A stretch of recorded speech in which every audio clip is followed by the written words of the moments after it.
Hola, esta presentación busca enfatizar los aspectos más importantes del control glucémico en los pacientes con diabetes tipo 2, recordando que el manejo de la diabetes es multifactorial y tiene varios componentes que vamos a ir desarrollando, y también recordando que esto es solamente una guía para orientar el conocimiento que ustedes deben adquirir a través de la lectura. Las complicaciones de la diabetes, como habíamos mencionado, se dividen en microvasculares, en los pequeños vasos y en las arteriolas, y son muy glucosa dependientes. Prácticamente se requiere glucosa e hiperglicemia para su fisiopatología, y las complicaciones macrovasculares que se ubican en los vasos medianos y grandes y que, si bien la glucosa potencia el riesgo macrovascular, no es un factor indispensable, y hay muchos factores como la hipertensión, la dislipidemia y el consumo de cigarrillo que influyen en el desarrollo de estas complicaciones.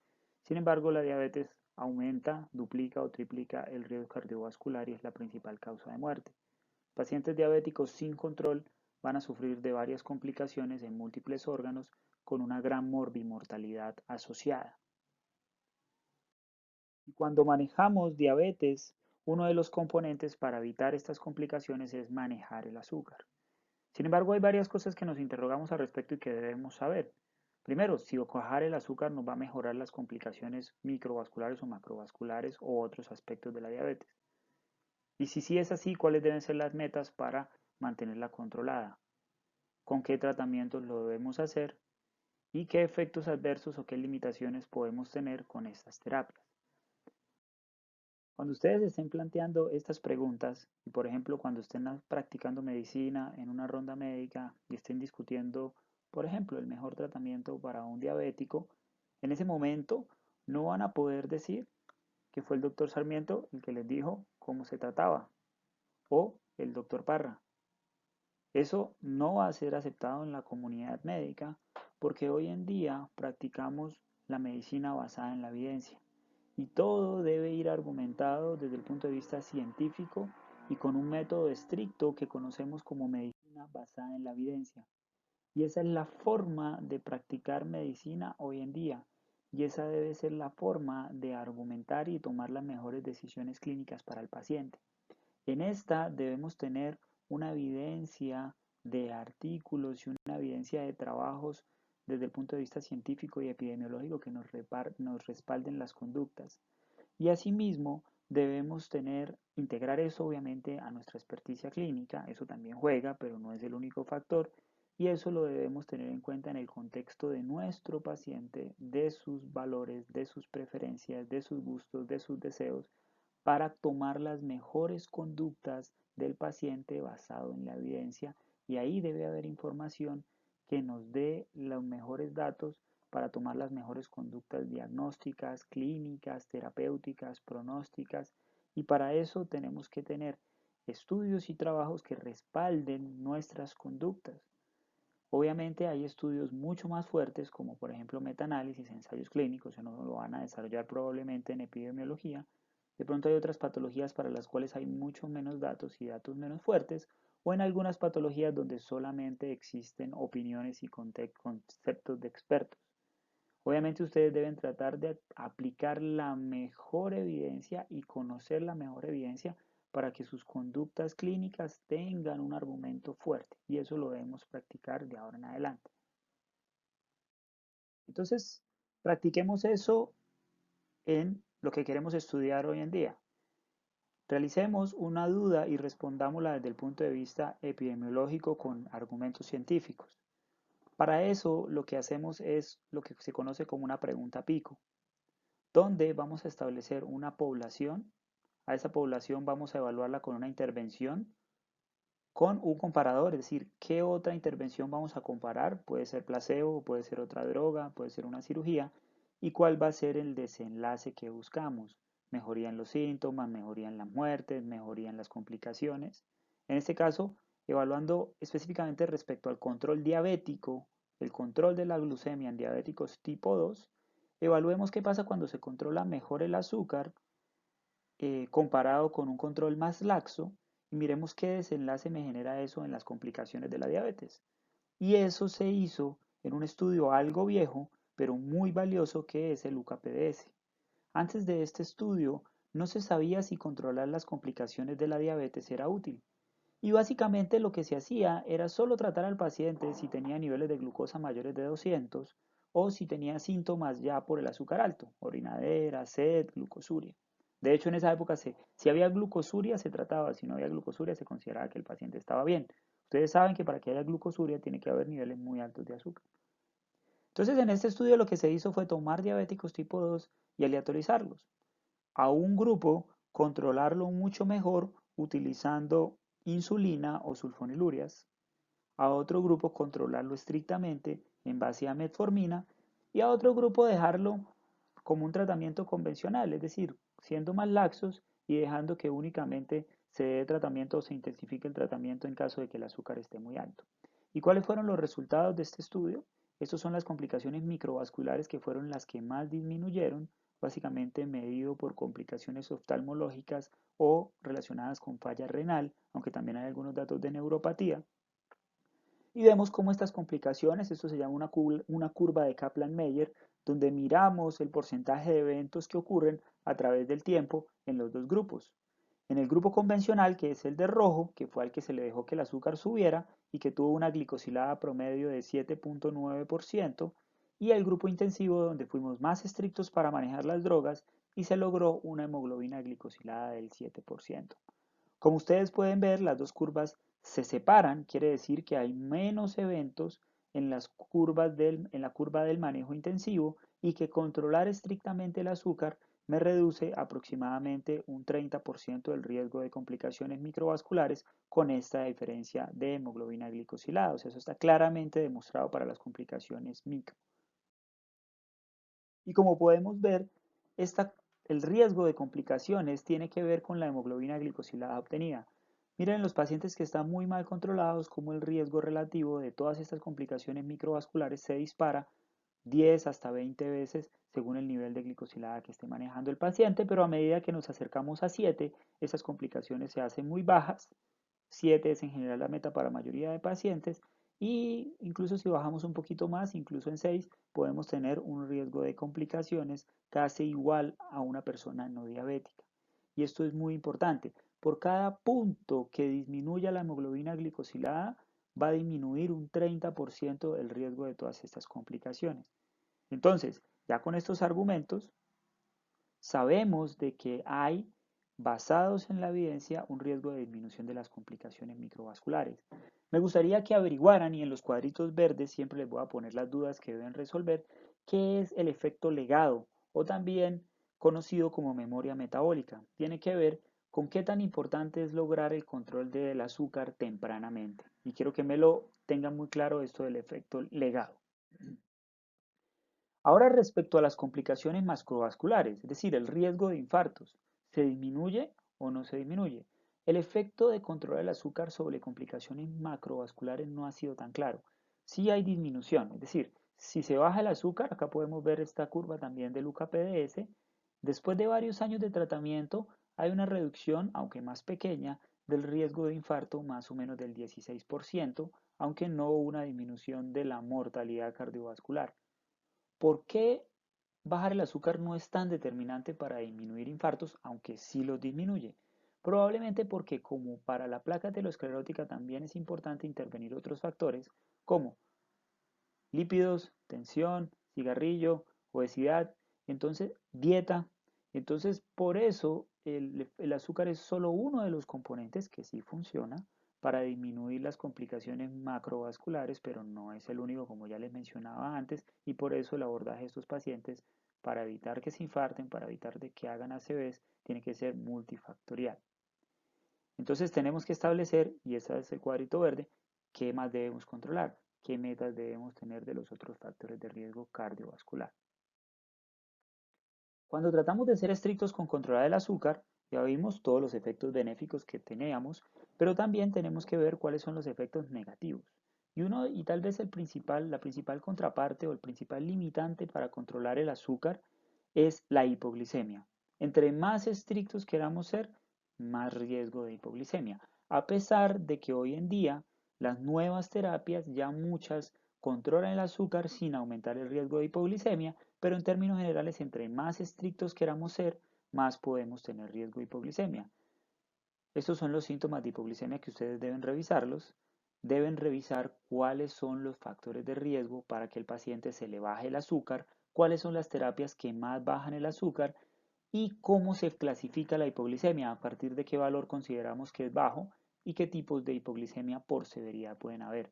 Recordando que la hipoglicemia, incluso cuando hay valores muy bajos, puede presentar el paciente convulsiones, cambios neurológicos, coma, daño neurológico irreversible y muerte. Y los episodios de hipoglicemia también se han desarrollado también se han asociado con el riesgo de desarrollar arritmias cardíacas, eventos cardiovasculares, y entonces cuando tratamos de ser muy estrictos, pero estamos generando hipoglicemia, también podemos estar generando daño. Por eso es uno de los factores. Lo ideal es lograr controlar el azúcar con el menor riesgo de hipoglicemia posible. Ahí están las preguntas que deben resolver de hipoglicemia. Ya entrando en el manejo de diabetes, insisto, debe incluir muchos factores y para controlar el azúcar no es suficiente con dar drogas. Siempre el paciente diabético debe tener una educación en su enfermedad, debe saber qué es la diabetes, qué riesgos tiene, cuáles son los riesgos de complicaciones, por qué se produce, qué tipo de diabetes tiene, qué debe hacer para mejorar. O sea, un paciente educado que conozca su enfermedad es un paciente que es más probable que sea adherente y la controle. Para controlar la diabetes también es muy importante como primer paso un cambio en los hábitos de alimentación. Más que dietas y cuidados temporales de 2 a 3 meses, requieres un cambio en los hábitos de alimentación. Ya les voy a mostrar un ejemplo de eso. Debe incluir actividad física regular y obviamente el manejo farmacológico también es muy importante. Entonces, no es solamente formular las drogas y ya, hay que convencer al paciente de la importancia y educarlo en la importancia del tratamiento no farmacológico que es esencial para que todo funcione. Entonces, quiero que miremos qué tanto ejercicio se le debe recomendar a estos pacientes, con qué frecuencia, qué recomendaciones básicas debemos tener en la dieta. Y muchas veces las recomendaciones de la dieta no es solamente disminuir la comida chatarra o disminuir los dulces, los helados o la comida rápida, que es lo que el paciente tiene en mente que es lo que es malo.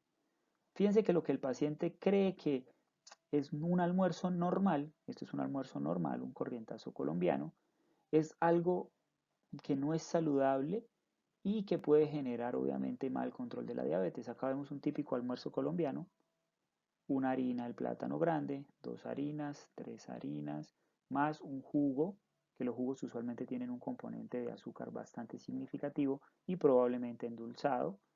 Si tiene vegetales, si tiene una proteína, pero es importante que le recomendemos a los pacientes idealmente que coman solo una harina por comida, es decir, que elija una de estas tres, que evitemos los jugos y tomemos la fruta mejor entera, porque los jugos tienen, o sea, cuando se prepara un jugo se extrae mucha azúcar y el índice glucémico se vuelve alto. También me gustaría que averiguaran qué es el índice glucémico de los alimentos. Entonces, recomendar una sola harina por comida, evitar jugos, evitar bebidas endulzadas y siempre que los platos tengan más verdura y ensalada, el aguacate sí me parece que está bien porque tiene ácidos grasos poliinsaturados que tienen efecto cardioprotector. Entonces, miren el impacto del paciente que se cuide y sobre todo es muy importante que el paciente se empiece a cuidar desde el principio. Al principio, como la diabetes puede simplemente controlarse con una pastilla, por ejemplo, cuando el paciente todavía tiene función de célula beta residual, puede estar muy tranquilo porque su glicosilada está en 6 tomando solamente metformina. Pero como ustedes vieron, la diabetes es una enfermedad progresiva y que la función de la célula beta se va deteriorando con el tiempo. Entonces es muy importante que el paciente introduzca cambios temprano en la fisiopatología de la enfermedad. Y este estudio que se realizó en Reino Unido nos ilustra eso. Miren a estos pacientes recién diagnosticados de diabetes en los últimos 5 o 6 años, que estaban con sobrepeso u obesidad y se les puso a restringir sus calorías. De pronto más restricción de lo que uno podría aplicar en la rutina diaria, pero lo que quiero mostrarles es el impacto que puede tener eso.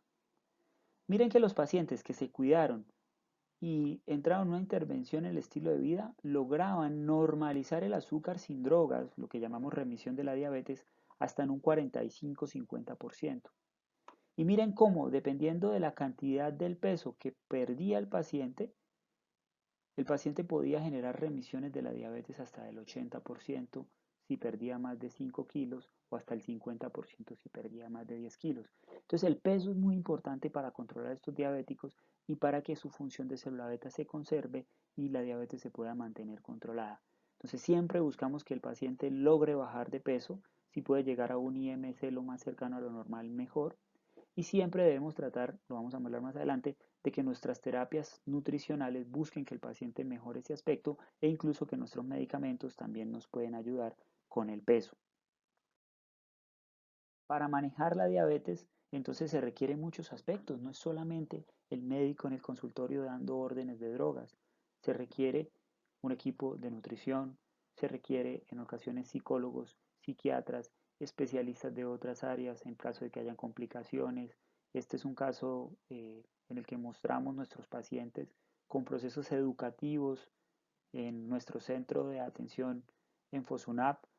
También incluimos el manejo de terapias con tecnología, educación, esto es un diabético tipo 1, y esa es la única forma de lograr con varios factores, con un paciente educado y convencido del tratamiento, más allá de que sepamos bien las drogas, que también es muy importante, pero sin este aspecto educativo y sin este soporte es difícil que los tratamientos sean efectivos y eso también lo han demostrado los estudios clínicos. Ya hablando específicamente del manejo farmacológico, ya entrando en materia, el primer concepto que debemos tener claro es que si el paciente viene con una hiperglicemia muy marcada, sintomática, poliuria, polidipsia, toda pérdida de peso, lo que llamamos catabolismo, esto indica una ausencia marcada de insulina y es un paciente que probablemente no va a mejorar y no va a recuperar su función de célula beta y tiene riesgo incluso de hacer una complicación aguda si no se trata con un tratamiento efectivo. Estos pacientes están insulinopénicos y el tratamiento de elección en estos pacientes sintomáticos o también llamados inestables es la insulina y todas las guías de práctica clínica como americana, dependiendo del concepto, colombianas, están de acuerdo con que el tratamiento de elección para estos pacientes es iniciar insulina basal. ¿Cuánto es el corte para iniciar tratamiento? Realmente es muy variable. Algunos hablan de glicosiladas de 10, otros hablan de 12. Obviamente, entre más alta esté la glicosilada, más piensa uno en insulina, pero no es una obligación. Es decir, el punto de corte es muy variable y no hay un punto de corte a partir del cual sea necesario exclusivamente iniciar insulina. Pero el paciente que tenga todas las características que les dije, sintomático, poliúrico, políptico, perdiendo peso catabólico, sí, sí, definitivamente requiere insulina. Obviamente esos pacientes tienden a tener glicosiladas muy altas, por encima de 10-12, y tienden a tener glucosas en ayunas mayores a 300, usualmente 250. Importante tener en cuenta que si pensamos también en la posibilidad de que el paciente sea diabético tipo 1, es decir, si nos queda la duda y no tenemos claro el tipo de diabetes y el paciente está con hiperglicemia marcada, siempre es mejor iniciar insulina, porque si es un diabético tipo 1, pues no le van a servir las drogas. Quiero que evaluemos qué tipo de insulina se debe empezar a estos pacientes, eso lo vamos a hablar más adelante. Cómo se debe iniciar, cómo se debe manejar la insulina en diabéticos tipo 2 de entrada, pero ustedes ya saben cuál es la indicación más fuerte de entrada para iniciar con insulina, aunque la insulina también se puede utilizar más adelante después de que algunos fármacos hayan fallado, pero en pacientes con estas características es obligatorio. Entonces, este paciente catabólico sintomático de entrada necesita insulina independiente del tipo de diabetes, porque si no, la elevación de la glucosa no nos va a dejar que mejore el paciente. Y ahí quiero que me busquen cuál es el concepto de glucotoxicidad y por qué en muchos casos donde el paciente así esté así descompensado, el requerimiento de insulina puede ser solamente temporal. Y una premisa muy importante que yo siempre le digo a los estudiantes es, siempre que tengamos dudas del tipo de diabetes del paciente, cuando tengamos dudas porque el paciente está muy alto o porque de pronto tiene muchas enfermedades y no sabemos si está contraindicado alguna droga o no, ante la duda, insulina. La insulina es la terapia que nunca está contraindicada y siempre es efectiva y siempre va a ser efectiva en todos los tipos de diabetes tipo 1 o tipo 2, recordando que no darle insulina a un tipo 1 es peligroso. Entonces, ante la duda del tipo de diabetes, preferible utilizar insulina y muchas veces en un principio no es necesario saber exactamente el tipo de diabetes. Si el paciente tiene estas características, me dice que independiente del tipo de diabetes, su cuerpo está insulinopénico.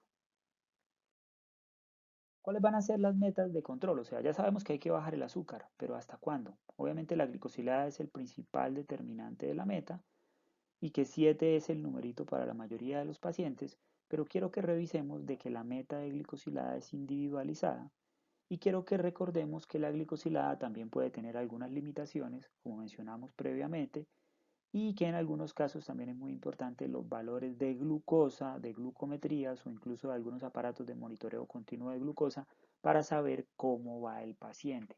Y quiero que me revisen cuáles son todos esos factores que me pueden hacer que la meta de glicosilada sea variable dependiendo del paciente. La metformina es el medicamento más utilizado y es en general la primera línea de tratamiento según la mayoría de guías de práctica clínica.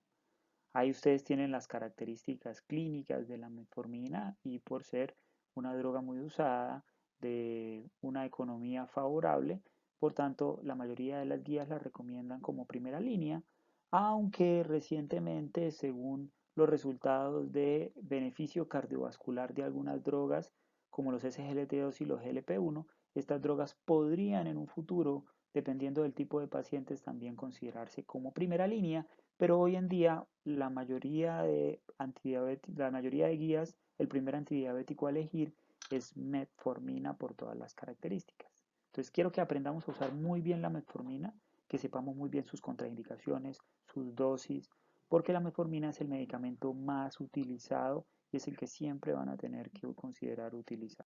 Mirando las familias de otros antidiabéticos, tenemos las sulfonilurias, que son medicamentos de muchos años de experiencia, son medicamentos efectivos porque liberan insulina a través de la célula beta.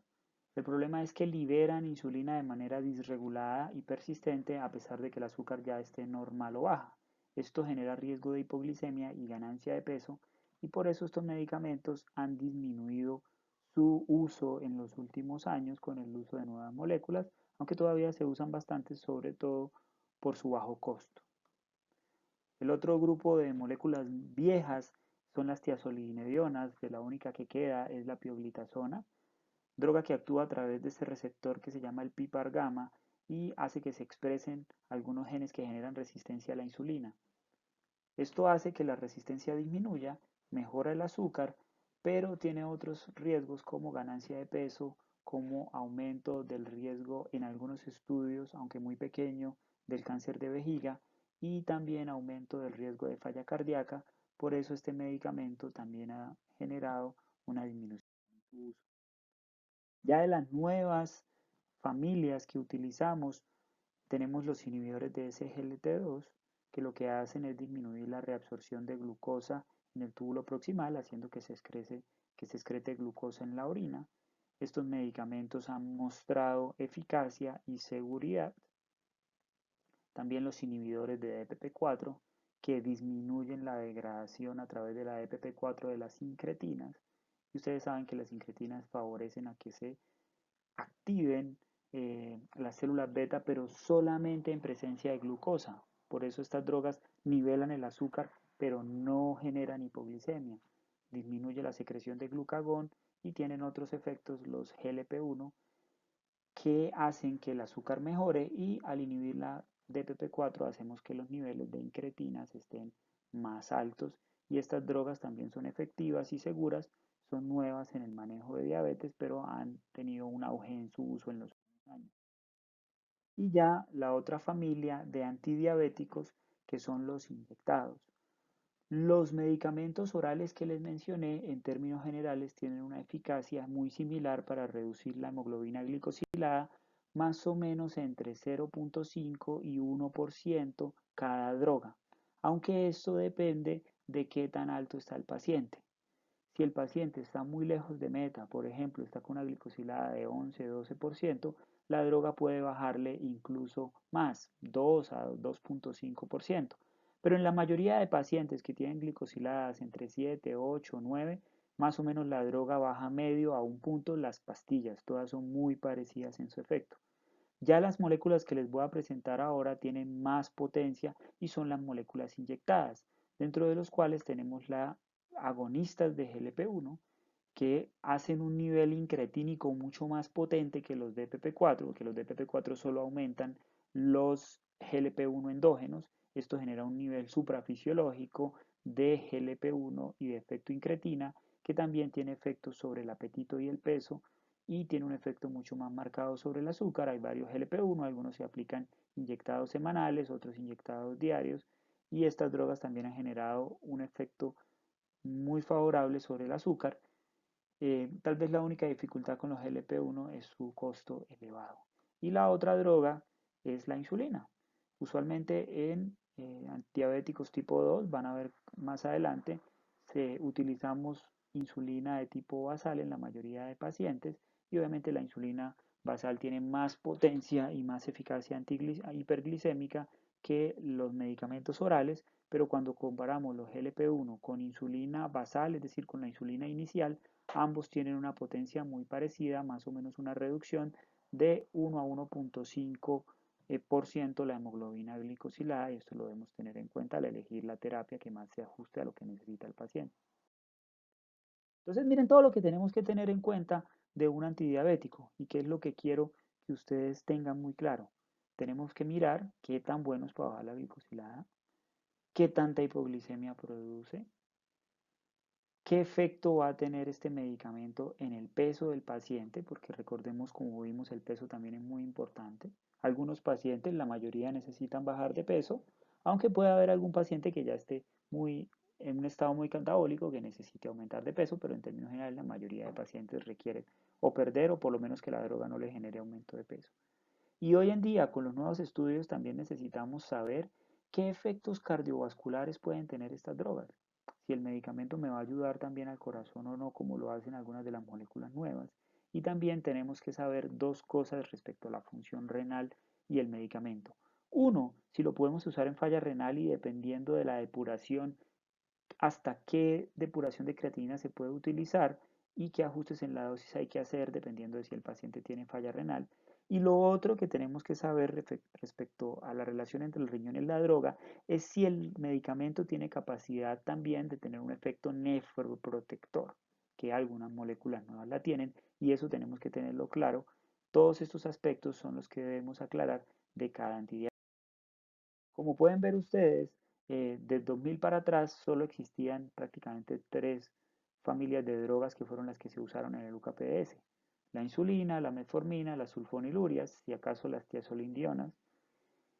Pero en los últimos 15, 20 años hemos tenido un auge de medicamentos mucho mejores, con efectos más favorables sobre la parte cardiovascular, sobre la parte del peso, menos riesgo de hipoglicemia, y obviamente esto es favorable. Y lo que quería mencionarles, y tienen que tener muy presente, algunos medicamentos han mostrado que independientemente del azúcar que bajan e independientemente de la glicosilada que lleguen a conseguir en el paciente, pueden proteger de eventos cardiovasculares de manera independiente. Esto se ha visto, por ejemplo, con los inhibidores de SGLT2.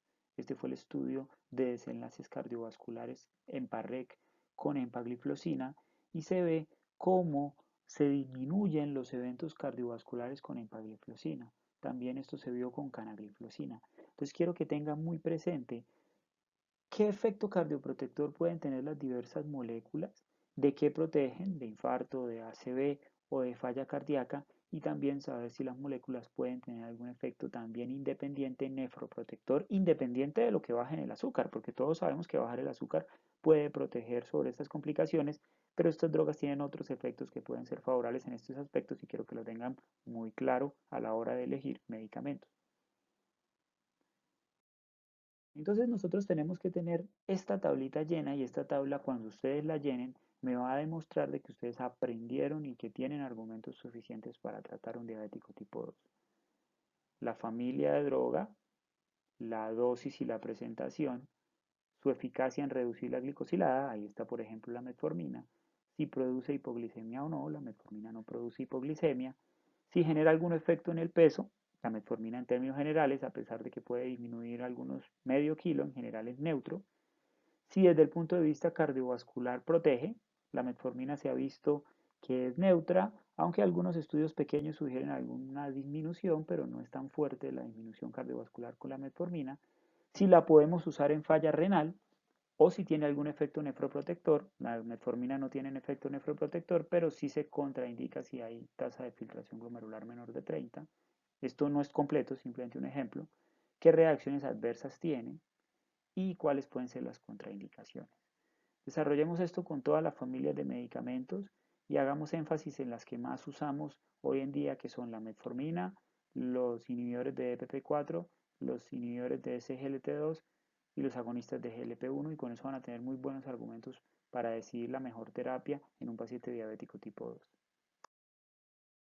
Entonces, como les mencionaba, los pacientes van a requerir metformina como primera línea, con algunas excepciones, y puede que esto cambie con el tiempo, pero en términos generales la metformina es la que más se usa.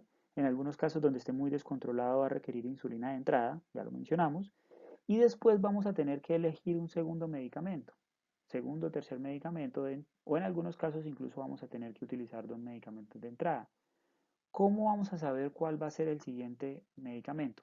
Esto va a depender de las características individuales de cada paciente, y este es el artículo de la guía de la ADA, donde orientan más o menos cuáles son las drogas que uno debe tener presente dependiendo de las características del paciente. Si el paciente tiene enfermedad cardíaca o enfermedad cardiovascular, vamos a preferir los medicamentos que tengan efecto cardioprotector. Si el paciente tiene falla renal, o si el paciente tiene un problema de disponibilidad y costos, o si el paciente necesita asegurar que no tiene hipoglicemia, o si el paciente necesita bajar de peso. Entonces, ¿cuáles son las drogas más apropiadas? Obviamente, puede que en un paciente individual se mezclen varias de estas características y tengamos que mezclar varios de los componentes de esta guía para elegir el mejor medicamento, pero si sabemos la farmacología con evidencia clínica, podemos hacer la mejor elección, y puede que en un paciente individual hayan varias opciones válidas. La diabetes, obviamente esos algoritmos nos marcan unas pautas de manejo, pero el manejo de la diabetes es muy artístico también, es decir, tiene varias cosas que son individuales, que dependen del paciente individual, dependen también de, a veces incluso del médico, y que hay varias conductas que pueden ser válidas en un paciente individual. Lo que no es válido es lo que llamamos inercia terapéutica. Lo que no es válido es quedarnos esperando con el paciente mal controlado, que pasen 3, 6 meses, un año, la glicosilada en 9, en 8, el paciente expuesto a las complicaciones que mencionamos, a sufrir de memoria metabólica a largo plazo y con todas las consecuencias que esto conlleva. Esto se llama inercia terapéutica, y esto es lo que no es válido, más allá de que puedan haber varias opciones de manejo para cada paciente individual. Está demostrado y se ha visto que los médicos en general tienen inercia. Más o menos se ha visto que cada médico está mal, se demora en promedio en iniciar insulina hasta 3 a 5 años, o que se demora en decidir cambiar una droga entre 1 y 2 años. Las conductas se deben tomar cada 3 a 6 meses. Usualmente utilizamos 2 a 3 medicamentos, usualmente orales, aunque en algunos casos, dependiendo de si el paciente está muy mal controlado o necesita alguna de las propiedades de las inyecciones, pues podría adelantarse a alguna inyección en el algoritmo, pero usualmente utilizamos 2 a 3 medicamentos orales. Si el paciente no está controlado, su glicosilada no está en metas, ya empezamos a considerar las terapias inyectadas, decíamos insulina, usualmente basal para el inicio, o agonistas de GLP-1. Si el paciente no se controla, podemos seguir considerando más terapias inyectadas, incluso podemos combinar insulina basal con GLP-1, lo cual es una combinación que ya tenemos disponible en el mismo lapicero, es decir, el paciente se inyecta las dos en el mismo, y la insulina basal controla un poquito más la insulina en ayunas y el GLP-1 más los picos prandiales. Y si definitivamente el paciente no se controla a pesar de una o dos inyecciones, pues va a requerir ir aumentando paulatinamente inyecciones no solo basal, sino con las comidas, y puede que en última ya necesite un esquema de reemplazo de insulina completo porque ya su célula beta se dañó, similar a un diabético tipo 1. Integrando más o menos un resumen, pero que depende mucho de lo que ustedes lean y lo que ustedes conozcan de las características farmacológicas. Todo paciente debe tener educación, cambios en el estilo de vida y un abordaje multifactorial. Debe ser conocedor de su enfermedad. Si está muy inestable, sintomático, descontrolado, o si nos parece que pudiese ser un diabético tipo 1, debemos siempre iniciar insulina mínimo insulina basal, que es lo que más utilizamos en diabéticos tipo 2. Y si estamos frente a un diabético tipo 2, muchas veces es útil combinar la insulina con medicamentos porque van a potenciar su eficacia. Pero el paciente debe tener insulina en ese contexto de que esté tan descontrolado. Si el paciente no está inestable y no está tan descontrolado, vamos a mirar la hemoglobina glicosilada. Si la glicosilada no está tan lejos de meta, está máximo un punto, 1.5% lejos de la meta, o sea, más o menos de 8%, pues es probable que con solo una droga se controle. Y la droga que más utilizamos como monoterapia, aunque pueden haber excepciones, es la metformina. Si el paciente está muy lejos de meta, pero no está inestable, tiene más de 8, 8,5 de glicosilada, es probable que con metformina solo nos va a alcanzar. Entonces vamos a necesitar combinación de metformina con otra droga, dependiendo cuál, dependiendo de las características individuales de cada paciente. Si el paciente inició monoterapia y no se controló, pues también tiene que pasar a una terapia dual donde necesita dos medicamentos. Si a pesar de dos medicamentos o incluso tres medicamentos, 3 a 6 meses haciendo la glicosilada después de cada ajuste, seguimos fuera de metas, pues entonces ya vamos a requerir lo que son las terapias inyectadas, las más usadas, la insulina y el agonista de GLP-1. Recordando que si el paciente llega a estar muy descontrolado o por algún motivo necesita una inyección antes, también se podría incluir, aunque usualmente estas inyecciones las usamos como un siguiente paso en el algoritmo. Y finalmente, si el paciente nada que se controla, obviamente estamos seguros de que estamos haciendo énfasis en la adherencia, en el estilo de vida, en la alimentación, en la educación, pues nos toca intensificar la insulina e ir haciendo un reemplazo de insulina. A veces agregamos una insulina con una comida, con dos comidas y en últimas, si no se controla, va a requerir un tratamiento pleno de insulina de reemplazo completo, similar a un diabético tipo 1 con lo que se conoce como un esquema basal bolo. Muchas veces lo podemos mezclar con antidiabéticos orales, pero ya es un esquema mucho más complejo de utilizar porque tiene 4 inyecciones mínimo diario. El problema de adherencia se hace importante y lo otro que ocurre es que hay mucho más riesgo de hipoglicemia. Entonces, este es más o menos un mapa marcado de lo que es más o menos el manejo, pero ustedes deben saber bien lo de cada medicamento. Muchas gracias.